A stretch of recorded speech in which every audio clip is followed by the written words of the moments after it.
Que a paz e a graça do nosso Deus, irmãos, esteja com todos. Amém. Livro do profeta Jeremias, capítulo 29.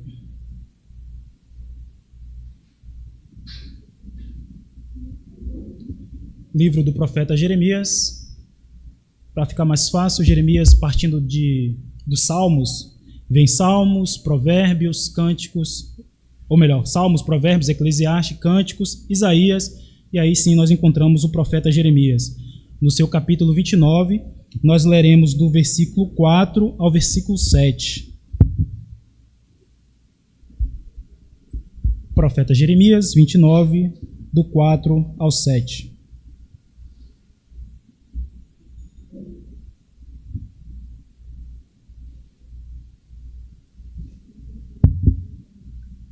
Todos acharam?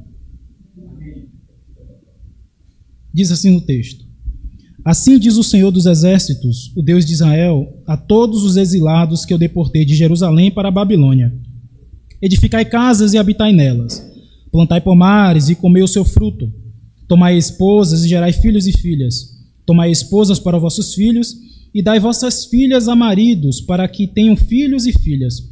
Multiplicai-vos aí e não vos diminuais. Procurais a paz da cidade para onde vos desterrei, e orai por ela ao Senhor, porque na sua paz vós tereis paz. Amém. Palavra do Senhor, irmãos. Vamos orar mais uma vez, pedindo a iluminação. Senhor, teu Santo Espírito, Senhor, nosso Deus e Pai, é verdade que nós não compreendemos. Te pedimos graça, te pedimos, ó Deus, o direcionamento do teu Santo Espírito, para que nós possamos extrair as lições que o Senhor quer para nossas vidas hoje. Que o Senhor, ó Deus, tire as vendas dos nossos olhos, ó Deus, e possamos compreender verdadeiramente a Tua palavra. Aquilo que o Senhor queria transmitir para o Teu povo há muitos anos atrás e aquilo que o Senhor quer transmitir para nós hoje. Ó Deus, conceda-me graça para falar da Tua verdade conforme ela está escrito, passando verdadeiramente o que o Senhor deseja para que a Tua igreja, ó Deus, receba o direcionamento, receba a edificação e possa, ó Deus, honrar o Teu santo nome aqui na terra, enquanto aqui nós aguardamos a volta do Teu Filho Jesus Cristo. Que verdadeiramente, ó Deus, a Tua palavra venha suprir as nossas necessidades espirituais, em nome de Jesus. Amém. Irmãos, quando nós paramos para analisar o contexto da formação do povo brasileiro, nós vamos ver que o nosso país ele recebeu diversos imigrantes. Alemães, italianos, japoneses, sírios, venezuelanos e muitas outras etnias, que vieram para cá com o objetivo de uma melhora de vida, que buscaram, que talvez no seu contexto da sua vida estavam passando por crise econômica, contexto de guerras, e que viram na nação brasileira uma oportunidade deles recomeçarem as suas vidas e construírem suas novas vidas e tocarem a sua vida como um todo. Mas aí já temos uma situação dificultosa, porque a chegada desses homens ou dessas nações, desses povos ao Brasil, não foi fácil. Muitos encontraram entrave do idioma, da cultura e também da dificuldade do trabalho. Diante dessa realidade, esses imigrantes tinham duas condições: ou aguardar o tempo passar para voltar para a sua terra natal, ou eles poderiam estabelecer aqui, aprender uma nova língua, buscar o trabalho e contribuir para o crescimento do país que tanto os acolheu. Muitos escolheram essa segunda opção e por isso nós vemos hoje no Brasil a influência dessas culturas na arquitetura, na economia. Nós vemos essa influência dessas culturas, desses povos que vieram ao Brasil na arquitetura, na economia, na pintura, enfim, de modo geral. Eles contribuíram para a culinária, contribuíram para o contexto histórico e cultural da nossa nação brasileira até os dias de hoje. E essa é a minha situação, irmãos, dos judeus no exílio da Babilônia. Eles queriam voltar para Jerusalém o mais rápido possível. Na verdade, eles estavam sendo até mesmo induzidos, influenciados por falsos profetas, que estavam dizendo que a sua estadia, a sua permanência na Babilônia, ela seria curta. Rapidamente o Senhor o traria de volta. Mas a mensagem do Senhor através do profeta Isaías, do profeta Jeremias, que envia uma carta para aqueles que estavam cativos na Babilônia, a resposta de Deus era: construam casas, plantem e formem famílias, façam agricultura, formem famílias, busquem o bem da cidade, Deus não queria, irmãos, que eles apenas esperassem passivamente pelo dia da volta, mas que vivessem de forma produtiva onde Ele os colocou. Da mesma forma, irmãos, quando nós paramos para analisar o contexto de nós como cristãos e como igreja, nós podemos nos considerar como que estamos num exílio nesse mundo. Nossa pátria definitiva é o reino de Deus, mas enquanto esperamos, somos chamados a viver de uma forma que glorifique a Deus no lugar onde Ele nos colocou. E é exatamente esse o tema que eu quero trabalhar com os irmãos, glorificando a Deus no exílio, vivendo para a glória de Deus no exílio. Quando nós analisamos, antes de nós vermos quais fatores é que nós devemos praticar e que isso vai resultar em glória para Deus, nós temos que entender que esse exílio, irmãos, ele não foi um acidente. Esse exílio não foi algo que aconteceu por conta de uma questão política, de uma negociata que não deu certo. Esse exílio é uma manifestação da soberania e da disciplina de Deus. O texto diz, no versículo 4, assim diz o Senhor dos Exércitos, o Deus de Israel, a todos os exilados que eu deportei de Jerusalém para a Babilônia. Deus, irmãos, nesse texto, ele está se mostrando como o agente ativo. Jeremias deixa claro que não foi Nabucodonosor quem, por acaso, levou o povo de Israel ao exílio. Foi o próprio Deus quem fez isso. A frase, eu deportei, quando nós olhamos no texto, eu deportei vocês, demonstra que não foi a Babilônia, a ida do povo de Deus para a Babilônia não foi um acidente, e como eu falei há pouco, não foi uma consequência política. Foi um ato soberano de Deus para disciplinar e ensinar o seu povo. Quando nós vemos a expressão título, né, o Senhor dos Exércitos, nós vemos aí a ênfase que o governo de Deus é um governo absoluto, sobre todas as coisas, sobre todas as nações, incluindo também o reino da Babilônia. Então, quando nós olhamos esse primeiro aspecto do exílio do povo de Deus na Babilônia, nós vemos que foi uma ação soberana da parte de Deus. Foi Deus que os tirou do Jerusalém, foi Deus quem entregou eles na mão dos caldeus. Não foi a Babilônia com o seu poder, com o seu exército que os tomou. Não foi uma consequência política, foi ação soberana da parte de Deus para disciplinar e orientar o seu povo. Ainda sobre a disciplina, esse é um segundo aspecto. Não só vemos aí a questão da soberania de Deus, mas Deus disciplinando o seu povo. Deus não perdeu o controle da situação, mesmo no meio do juízo. O exílio era uma maneira que Deus tinha para disciplinar e purificar o seu povo da idolatria. O povo que estava vivendo de maneira idólatra. Assim como um pai corrige um filho por amor. Não é isso que Deus, ou melhor, que o Hebreus fala, que Deus açoita todo que ama e disciplina todos que recebem por filho? Da mesma maneira, Deus estava agindo com o seu povo, enviando-os para o exílio na Babilônia. Uma maneira de discipliná-los, de chamá-los ao arrependimento, de que eles se libertassem dos seus pecados e voltassem a servir e adorar o único e verdadeiro Deus, que lá abrissem mão da abominação da idolatria e voltassem a devotar a sua fé, a sua confiança no único e verdadeiro Deus. Muitas vezes, irmãos, nós passamos por dificuldades e até nos perguntamos por que Deus nos permitiu isso, mas sabemos que Ele está no controle de todas as coisas, e usa até mesmo as aflições para nos moldar. Não é isso que também diz Romanos 8, 28, um texto que nós conhecemos? Sabemos, pois, que todas as coisas cooperam para o bem daqueles que amam a Deus. Os momentos podem ser de crise, os momentos de crise podem ser instrumentos da parte de Deus para nos levar ao arrependimento e à total dependência dele. Então, esse é um segundo aspecto do exílio, uma maneira de Deus manifestar a sua misericórdia, disciplinando o seu povo, fazendo com que o exílio fizesse com que eles voltassem os seus pensamentos, os seus corações para Deus, disciplinando, fazendo entender que Ele é o único Deus verdadeiro, que é por causa de Deus que eles estão ali, mas que Deus ali, ainda assim, nesse ato de juízo, estava manifestando também a sua misericórdia, fazendo com que eles se arrependessem e voltassem para os caminhos do Senhor. Ainda sobre essa questão do exílio, irmãos, um outro aspecto que nós temos que levar em consideração é que nós somos peregrinos e Deus continua no controle. O povo estava numa situação de exílio e o nosso contexto hoje, falando espiritualmente, é um exílio. Estamos aguardando a nossa pátria celeste. Israel no exílio, irmãos, é um símbolo da igreja no mundo hoje. Assim como eles estavam em terra estrangeira, nós também somos peregrinos e forasteiros. É o que diz o apóstolo Pedro em sua carta, no capítulo 2, verso 11, que nós somos peregrinos nessa terra. Nossa pátria definitiva, diz o apóstolo Paulo, é o reino de Deus. Mas enquanto estamos aqui, devemos confiar que Ele dirige nossa vida de maneira soberana. Enquanto nós estamos aqui nesta terra, neste mundo hostil, neste mundo que está afastado da vontade de Deus, nós temos que entender que Deus está nos dirigindo, nos guardando de maneira soberana. Nós já sentimos algumas vezes que estamos deslocados, irmãos, como se estivéssemos em um exílio em alguma área da nossa vida.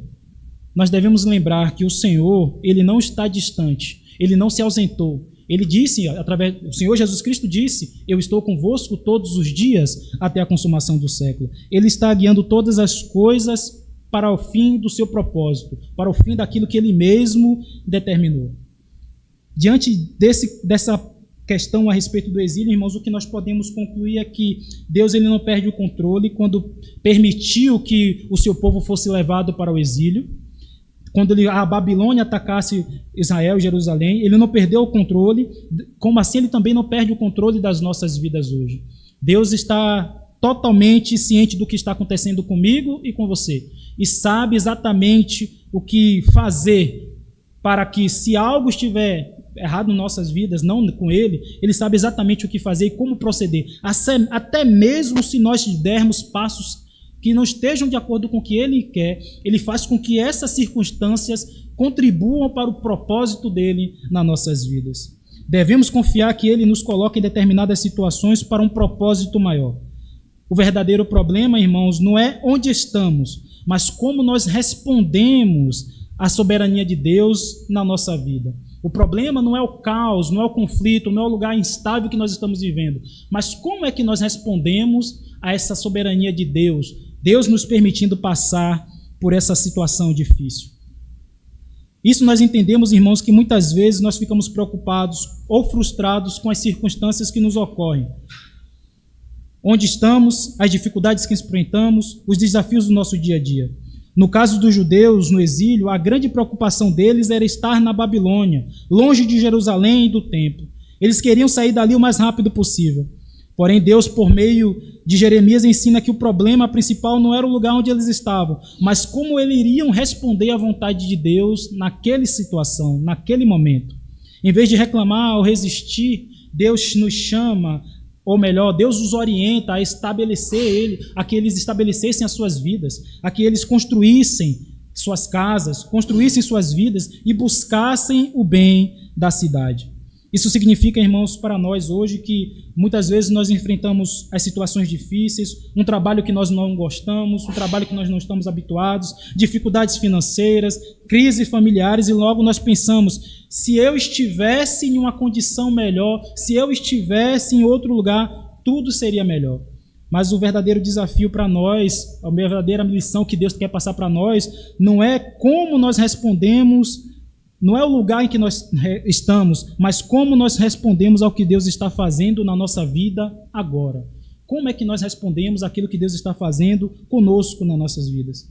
Temos que confiar em Deus, ou melhor, confiamos que Deus tem um propósito, mesmo quando nós estamos no exílio. Pode ser um exílio da questão do desemprego, fazendo essa analogia, uma crise emocional, ou até mesmo espiritual, uma questão profissional. Nós estamos buscando crescer e glorificar a Deus na situação atual que estamos, ou estamos esperando apenas que as coisas mudem, que Ele faça alguma coisa? Deus governa todas as coisas para a sua glória e para o nosso bem, irmãos. Se Ele nos colocou em determinado lugar ou situação, é porque Ele quer nos mostrar, ou melhor, Ele quer nos moldar ali onde nós estamos. O grande exemplo disso nós vimos ou estamos vendo na EBD pela manhã. O próprio José, passando por todas aquelas crises, por todas aquelas dificuldades, e nós estamos entendendo que tudo aquilo era um plano de Deus para moldá-lo, para que José se tornasse um verdadeiro governante. Ele tinha que entender primeiro as leis, os costumes, a saber lidar com a riqueza, estando na casa de Potifar, e também lidando com a escassez, quando ele foi levado para ser um prisioneiro e acabou recebendo favor diante do carcereiro e administrando também os prisioneiros. E lá na frente, Deus o coloca como o governador do Egito. Deus governa todas as coisas para a sua própria glória e Ele quer também o nosso bem. Por isso, irmãos, nós não devemos perguntar por que eu estou aqui, mas sim perguntar como eu posso glorificar a Deus onde Ele me colocou. Onde eu posso, de que maneira eu posso glorificar a Deus no local onde Ele me colocou. O exemplo mais prático, de acordo com o texto, para responder essa pergunta, nós encontramos nos versos 5 e 6. Edificai casas e habitai nelas, plantai pomares e comei o seu fruto. Tomai esposas e gerais filhos e filhas, tomai esposas para vossos filhos e dai vossas filhas a maridos, para que tenham filhos e filhas. Multiplicai-vos ali e não vos diminuais. Deus, irmãos, Ele nos chama para que nós possamos viver de maneira ativa. Os judeus, eles queriam voltar o mais rápido possível para Jerusalém, mas Deus diz para que eles se estabelecessem na Babilônia.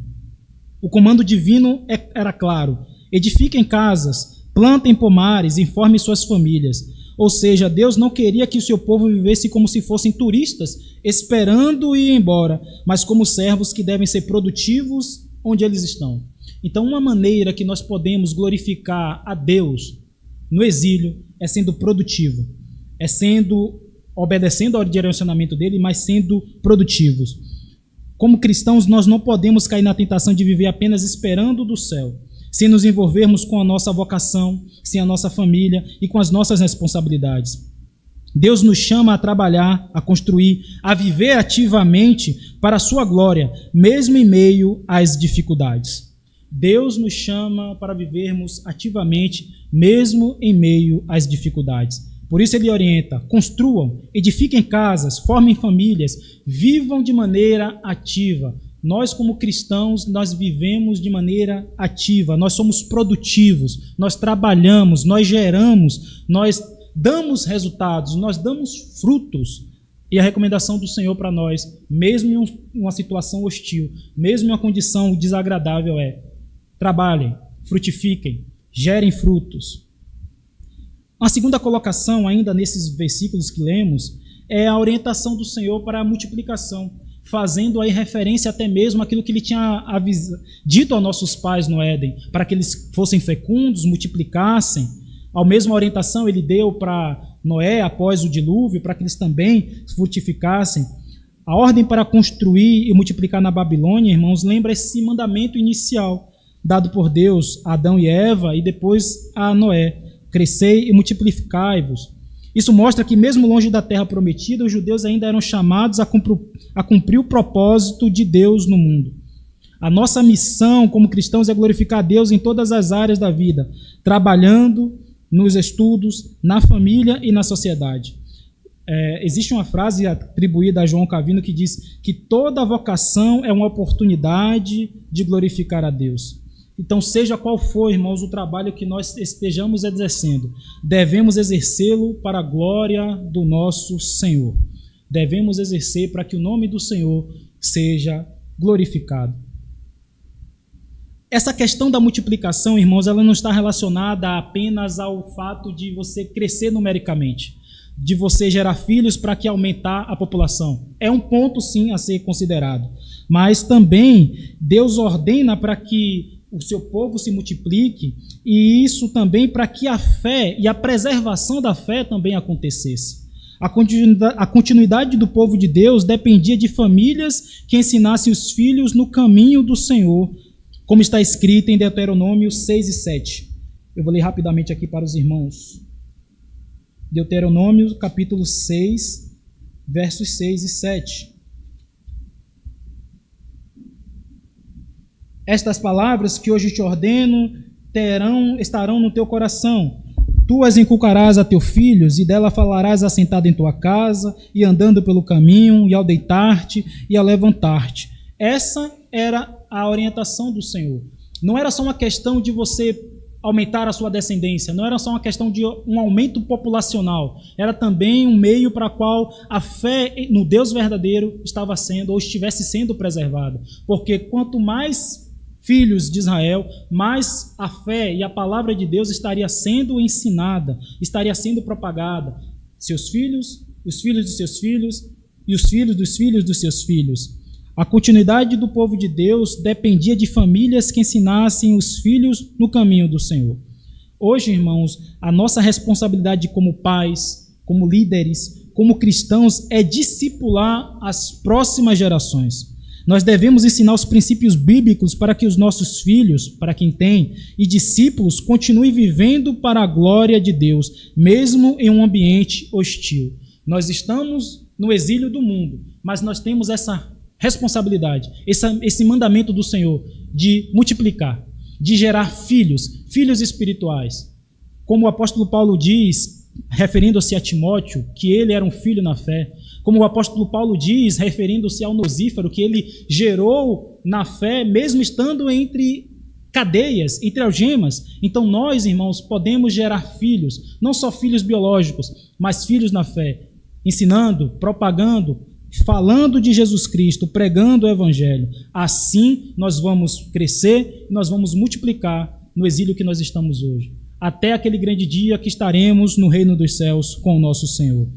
A ordem do Senhor: multipliquem, falem do Senhor, ordenem, falem, ensinem, como o próprio Senhor Jesus Cristo nos diz: toda autoridade me foi dada no céu e na terra. Ide por todo o mundo e fazei discípulos de todas as nações, batizando-os em nome do Pai, do Filho e do Espírito Santo, ensinando-os a guardar todas as coisas que eu vos tenho ordenado. A ordem do Senhor e a maneira que nós podemos glorificar ao Senhor neste exílio é gerando filhos espirituais para a glória do Senhor. Irmãos, Deus não nos chamou para apenas sobreviver, mas para construir e frutificar onde Ele nos colocou. Nós precisamos viver com propósito, trabalhando, formando nossas famílias e deixando um legado de fé, deixando um histórico de fé, deixando um testemunho de fé. Nossa esperança final, ela não está neste mundo, mas quando estamos aqui, devemos viver para a glória de Deus. Nós devemos viver para a glória de Deus. Um outro ponto que nós podemos considerar nesse texto que lemos é que nós podemos glorificar a Deus na maneira como nós contribuímos como cristãos na sociedade. Quando Deus ordenou que os judeus constituíssem casas e cultivassem pomares e formassem famílias no exílio, Ele estava ensinando ao seu povo a viverem em comunidade, a viver a seu povo não de forma isolada, mas ser uma influência transformadora no local onde eles estavam. Deus estava orientando para que o povo fosse um povo que influenciasse, um povo que verdadeiramente, como Jesus mais à frente vai dizer, fosse luz e fosse sal da terra. Um povo que influenciasse, um povo que deixasse a sua marca. Isso não significa, irmãos, que o povo deveria se conformar com aquele ambiente, aceitar tudo aquilo que estava inserido, mas contribuir de maneira positiva para o bem comum. Essa mesma mentalidade, irmãos, de contribuir para a sociedade, de frutificar e de multiplicar, esteve na mente de muitos homens que deixaram legados em várias áreas da sociedade. Na educação, quando nós olhamos para a Inglaterra, por exemplo, instituições renomadas como Oxford, Harvard e Cambridge, que foram fundadas por cristãos. Quando nós olhamos aqui no Brasil, os nossos pais missionários que vieram, plantaram igrejas, e hoje nós temos uma instituição na educação, a Mackenzie, deixada e fundada aqui por presbiterianos. A questão, por exemplo, na área da saúde, a Cruz Vermelha ela foi fundada justamente pautadas em princípios cristãos. Na literatura, nós podemos lembrar rapidamente aqui de C.S. Lewis, né, que nós temos aí as trilogias, a sequência das Crônicas de Nárnia e outros livros. Então, homens cristãos que deixaram o seu legado, que deixaram a sua marca. Como o próprio Deus diz, construam, façam, contribuam para o bem da sociedade, contribuam Nós assim também temos, irmãos, essa condição. O pastor Paulo, sempre que tem oportunidade, ele tem falado que dentro de alguns anos o islamismo vai tomar conta da Europa. Porque hoje ele tem muito fácil acesso dos povos islâmicos ir para a Europa, se estabelecerem. Lá eles levam a sua cultura, mas só que eles não só preservam a sua cultura, eles estão inseridos nas grandes instituições de ensino, sendo professores, sendo diretores. Eles estão se inserindo nas grandes empresas, sendo diretores, grandes empreendedores. E com o tempo, eles estão crescendo, construindo suas famílias, mas preservando as suas doutrinas, os seus ensinamentos. E em um pouco tempo, eles estarão dominando, porque eles estão nas diversas camadas da sociedade, espalhando aquilo que eles creem. Nós também temos essa capacidade. Assim como eu citei, grandes homens contribuíram para a criação de instituições, grandes homens contribuíram para a literatura, grandes homens de Deus contribuíram para a ciência. Por exemplo, Isaac Newton, homens cristãos, homens tementes a Deus, pessoas que contribuíram e deixaram seu legado de bem para a sociedade. Assim como Deus chamou os judeus a construir e multiplicar no exílio, Ele também nos chama a ser agentes de transformação onde nós estamos. Nosso papel como cristãos não é viver isolados, mas contribuir para o bem da sociedade enquanto nós aguardamos a volta de Cristo. Nós temos que pensar nisso, irmãos, de que maneira nós, com as nossas limitações, com as nossas condições, podemos contribuir para a sociedade. Quais marcas nós podemos contribuir no local onde nós estamos. O mínimo que nós possamos julgar, que não é pequeno, vai fazer a diferença no nosso trabalho, na nossa vizinhança, no nosso colégio, na nossa família, onde quer que nós estejamos. Como nós estamos glorificando a Deus, irmãos, no nosso trabalho, nos nossos estudos, como nós temos visto a nossa profissão como uma maneira de glorificar a Deus, como nós estamos trabalhando em relação ao discipulado para as próximas gerações, sejam dos nossos filhos, para quem tem, ou sejam daquelas pessoas com quem nós temos contato e a oportunidade de falar do Evangelho. Concluindo esse ponto, irmãos, o chamado de Deus para construir, ele não era apenas para a sobrevivência, mas para fazer a diferença no mundo onde Deus havia colocado aquele povo. Da mesma forma, a história nos mostra que os cristãos que entenderam essa missão deixaram um legado que impactou gerações. Hoje nós somos chamados a viver para a glória de Deus em todas as áreas da sociedade, trazendo luz onde há trevas, conhecimento onde há ignorância e amor onde há necessidade. Que Deus ele possa nos usar nas diversas camadas, nas diversas áreas, para o prol da glória do reino dele, para a glória do nome dele, para que nós possamos também ter a oportunidade de deixar nossa marca e nossa contribuição, mesmo neste mundo hostil, mesmo neste mundo tenebroso, neste mundo que nós estamos exilados, aguardando a manifestação gloriosa do nosso Senhor. Como nós podemos glorificar a Deus no exílio? Buscando o bem-estar da cidade, ou melhor, buscando o bem da cidade. O verso 7 diz: procurai a paz da cidade para onde vos fiz transportar em cativeiro, e orai por ela ao Senhor, porque na sua paz vós tereis paz. Deus ordena, irmãos, que o seu povo abençoe até mesmo a terra do exílio.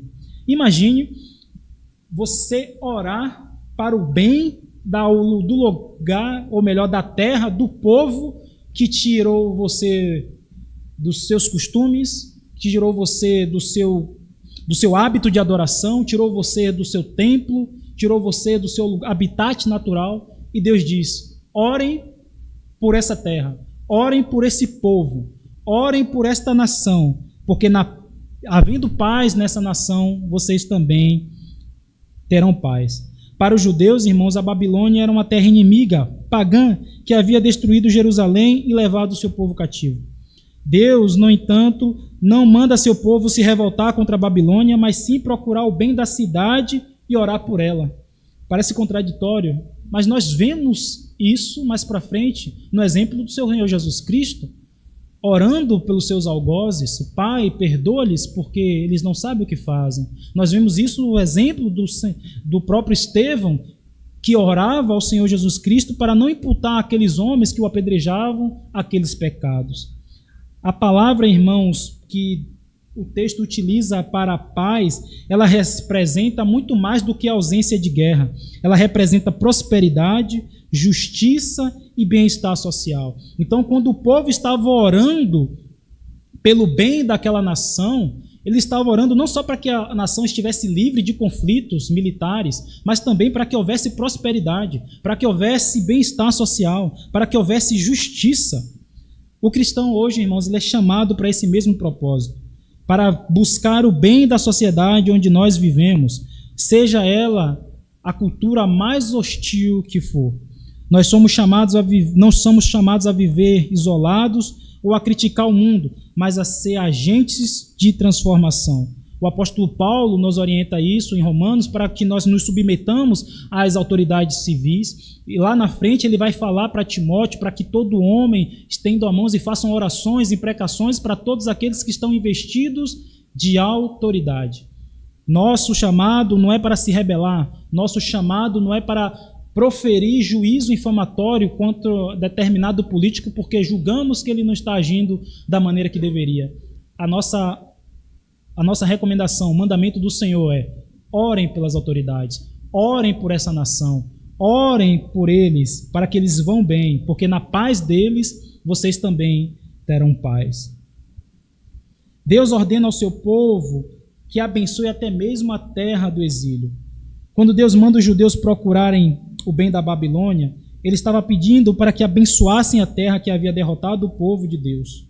Imagine, abençoar a terra que me derrotou, abençoar a terra que me tirou do meu vínculo familiar, que matou meus pais possivelmente, que levou despojos, que violou a casa de Deus. E a orientação do Senhor é: abençoem a terra para a qual vocês estão indo. A Babilônia representava tudo que era de oposto ao que os judeus conheciam como a terra prometida. A Babilônia era tudo aquilo que era oposto ao que os judeus conheciam, a terra prometida, a terra que manava leite e mel, a terra do Deus de Abraão, de Isaque e de Israel. A ideia, irmãos, de buscar o bem da Babilônia, uma cidade ímpia, não fazia sentido para os judeus. E é comum que não faça sentido para nós orarmos para aqueles que nos perseguem, que nos maltratam, que nos injuriam, que nos caluniam. Mas, ao final, os babilônios haviam destruído Jerusalém e levado aos exílios. Mas Deus instrui a engajar de forma positiva na cultura, mesmo com um povo que vivia em terras estrangeiras e hostis. Que lição nós podemos tirar disso, irmãos? Para nós, como cristãos, isso significa que mesmo em um ambiente hostil, mesmo em um ambiente que não é favorável com a nossa fé, não podemos deixar de compartilhar nossos valores cristãos. Somos chamados para contribuir para o bem da sociedade, somos chamados para a transformação da sociedade e somos chamados para orar e abençoar aquela cidade. A oração pela cidade, irmãos, é uma influência na nossa sociedade. Deus manda o povo orar pela cidade, mostrando que a nossa intercessão pode mudar o lugar onde vivemos. Isso pode nos levar ao que Paulo recomenda a Timóteo em capítulo 1 e 2, para que a igreja ore pelas autoridades, pelas instituições. Quando nós oramos, nós temos, não que nós tenhamos essa capacidade, mas a oração, Deus, através da oração, tem o poder de mudar o lugar que nós vivemos. O pai do presbiterianismo, lá na Europa, lá nos anos de 1500 e bolinha, John Knox, a rainha falava a respeito dele: eu tenho mais medo da oração de John Knox do que dos exércitos ingleses. Tamanha era o fervor, tamanha era o reconhecimento que essa mulher tinha aos efeitos da oração daquele homem. Nossa oração, irmãos, ela tem efeito segundo as Escrituras. Muito pode, por sua eficácia, a súplica de um justo. Quanto nós temos orado pelo nosso país? Quanto nós temos intercedido pelos nossos líderes, pelos nossos governantes? Quanto nós temos intercedido pelas pessoas ao nosso redor? Quanto nós temos intercedido pelo nosso ambiente de trabalho? A primeira coisa que eu fiz quando eu estava retornando da reunião de oração, quando eu falei que Deus tinha graças a Deus tinha me dado novamente um emprego, eu passando em frente do colégio, a primeira coisa que eu fiz foi estender a mão: Senhor, abençoa esse lugar, que eu possa trabalhar para glorificar o teu santo nome, que esse lugar seja um lugar abençoado, Senhor, que eu possa aqui desenvolver minha função e que tudo corra bem. Primeira coisa, passando de noite, voltando da reunião da SAF, estendendo a mão para o local onde eu estava, lógico, nada que em um ato profético, mas clamando ao Senhor para que o local onde eu estivesse, eu pudesse trabalhar, eu pudesse desenvolver minha função e glorificar o Senhor através do meu trabalho. A oração, irmãos, pela cidade, ela tem esse poder de influência.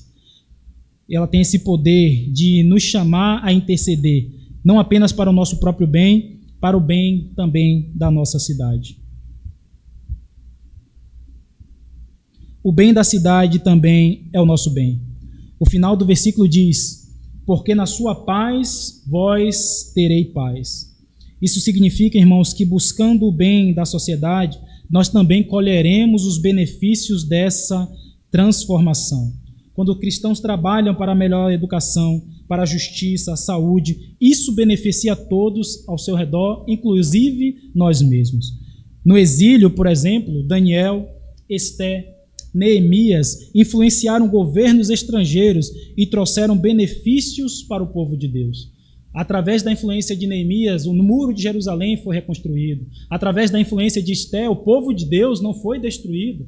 Através da influência de Daniel, o próprio povo foi beneficiado com as súplicas, com a orientação que o próprio Daniel recebeu, estando nessa condição de influência. Nós também temos essa capacidade, irmãos, de influenciar também através da oração. O bem da cidade também é o nosso bem.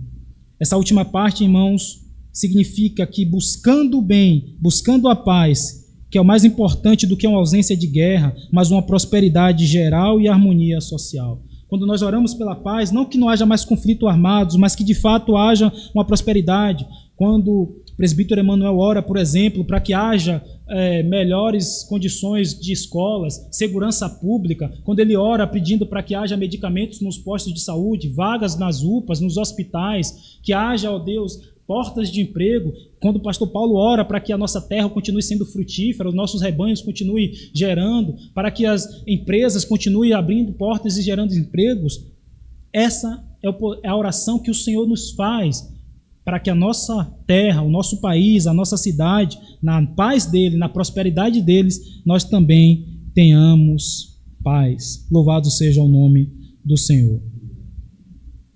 Irmãos, para concluirmos a nossa meditação, quero dizer que Deus nos ensina que a nossa missão no mundo não é apenas sobreviver ou esperar pela volta de Cristo, mas sermos agentes de transformação. Ao procurar o bem da cidade, ao orar pela cidade, ao trabalhar, nós estamos colaborando com Deus para o seu plano redentor para o mundo. Essa postura ativa e de busca pelo bem de todos ao nosso redor não é apenas um benefício para os outros, mas também resulta em paz e prosperidades para nós mesmos. Deus nos coloca como luz no mundo, assim como Ele colocou o seu povo, mesmo como forma de disciplina, mesmo como forma de repreensão, de chamá-los ao arrependimento. Deus estava colocando também aquele povo como luz naquele lugar tenebroso. Deus nos chamou e chamou o seu povo para viver na Babilônia de maneira passiva, mas para trabalhar de maneira ativa e pelo bem da cidade. Deus também, irmãos, exige, Deus também nos chama, nos convoca para termos essa atitude, de vivermos de uma maneira que glorifique o seu nome, entendendo o local que Ele nos colocou, não buscando justificativas do porquê estamos naquele local. Talvez a resposta não venha. A resposta só veio para José depois de muito tempo. Ele entendeu que Deus estava utilizando para preservar a sua família. Mas que nós possamos entender e buscar de Deus: Senhor, como eu posso glorificar o Teu santo nome? Como é que eu posso glorificar o Teu santo nome no local onde o Senhor me colocou? Que o Senhor assim nos abençoe e aplique a sua palavra em nossos corações.